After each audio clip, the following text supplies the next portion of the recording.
begin by looking at the similarities between the two.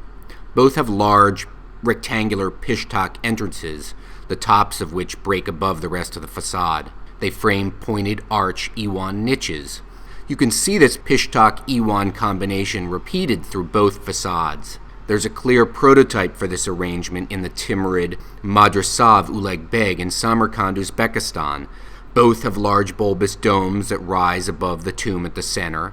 They feature Hindu-inspired Chhatri pavilions, and they have chamfered corners that give the facade the impression of depth. Finally, they sit on elevated platforms, symbolic of their importance. Let's take a look at some of the differences when things get interesting. The Taj has Quranic inscriptions that communicate a clear narrative to the visitor. Zooming in, we can see them more clearly. They convey an apocalyptic message, focused on judgment and the potential for salvation.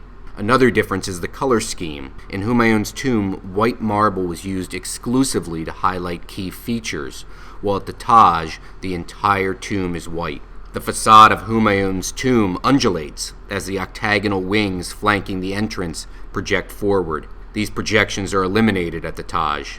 Finally, the dome changes form. You can see how the Taj's dome is more elevated and significantly more bulbous.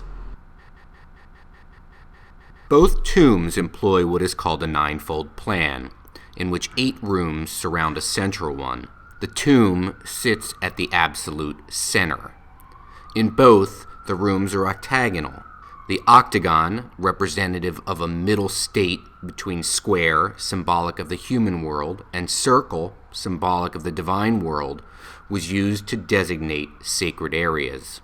As for differences, Humayun's tomb encourages visitors to move outward from the center, while the Taj encourages a rotation around the central tomb. And finally, to illustrate the most important point, we have overlaid the floor plans on the elevations. You can see that the Taj is significantly more balanced.